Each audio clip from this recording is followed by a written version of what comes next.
Et on retrouve en direct depuis Paris Jean-Daniel Lévy, le directeur du département politique et opinion chez Harris Interactive. Bonsoir Monsieur Lévy.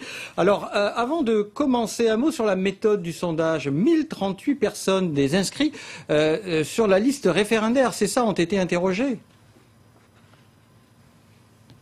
Absolument, c'est un échantillon complètement représentatif à partir des différentes données statistiques dont nous avons pu disposer, qui nous permettent d'avoir, en termes de sexe, en termes d'âge, en termes de localisation géographique, en termes de communauté d'appartenance et en termes même d'ancienneté de présence en Nouvelle-Calédonie, un échantillon qui nous permet d'avoir en petit l'ensemble des Calédoniens et, comme vous l'avez indiqué, avec un échantillon important, plus de 1000 personnes qui ont été interrogées. Alors justement, Monsieur Lévy, les motivations des tenants du oui et du non, des motivations économiques, identitaires, sécuritaires, quelles sont-elles finalement? Qu'est-ce qu'elles nous apprennent, ces motivations? Ce qu'on peut voir, c'est qu'il y a des motivations qui sont des motivations assez fortes quand on interroge aussi bien les personnes qui ont l'intention de voter oui que les personnes qui ont l'intention de voter non. Du côté de ceux qui souhaitent voter oui, on est plus sur des dimensions identitaires, avec l'idée d'une forme de reconnaissance de ce qu'est aujourd'hui être un habitant de la Nouvelle-Calédonie. Lorsqu'on interroge de l'autre côté les partisans du non, on est plus sur des côtés qui peuvent être un peu rationnels, entre guillemets, ou en tout cas à caractère économique, avec une dimension de lien avec la France et de rapport à la sécurité qui est mis en avant de la part de ces différentes personnes. Donc d'un côté un vote oui avec une notion qui serait une notion un peu de cœur, entre guillemets, et peut-être de l'autre côté de ceux qui souhaitent voter non avec une dimension de raison, entre guillemets, raison économique et raison en matière de sécurité qui est plus mise en avant par cet électorat. Alors l'autre enseignement, Monsieur Lévy, de ce sondage, ce sont ces fameux 15% d'électeurs indécis, et on voit que ce sont des jeunes, des femmes et plutôt des Kanaks, c'est cela?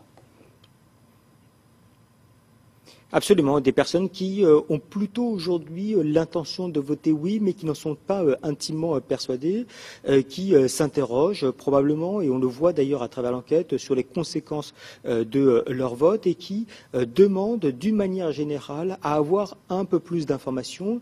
Et ils se tournent vers deux types d'acteurs principaux. Le premier acteur, ce sont les différentes formations politiques, et puis le deuxième type d'acteur, c'est vous, entre guillemets, c'est-à-dire les médias et ceux qui sont susceptibles de pouvoir bien informer les habitants sur le vote, les conditions et les conséquences que l'on peut anticiper en fonction du résultat. Une autre question relative à celle-ci, est-ce que ces 15% peuvent changer la nature du vote définitif selon vous? Écoutez, on est aujourd'hui à un mois précisément du scrutin. Il y a un rapport qui est de l'ordre de 2 tiers, 1 tiers, 2 tiers plutôt en faveur du non. À l'heure actuelle, on a peu de chances de voir le scrutin véritablement basculer, en tout cas si les habitants ne changent pas véritablement d'avis. On est dans un registre où, d'une manière globale, ce qui est assez intéressant, c'est qu'on anticipe globalement, lorsqu'on interroge les électeurs, sur le fait que, globalement, la Nouvelle-Calédonie va rester dans le système tel qu'il existe aujourd'hui, et avec plutôt des personnes qui ont l'intention de voter oui, qui doutent de leur vote, que des personnes qui ont l'intention de voter non. Alors justement, vu de la métropole, comment ce référendum est-il perçu par les métropolitains eux-mêmes? Que nous dit le sondage à ce propos? Alors, on nous dit plusieurs choses. On nous dit la première chose, d'une part, on en a quand même relativement entendu parler, vu de la métropole, près de 2 habitants sur 3 qui habitent en métropole déclarent en avoir entendu parler, sachant qu'il y a eu des débats autour d'une commission parlementaire et puis également avec le fait que le président de la République s'est rendu en Nouvelle-Calédonie.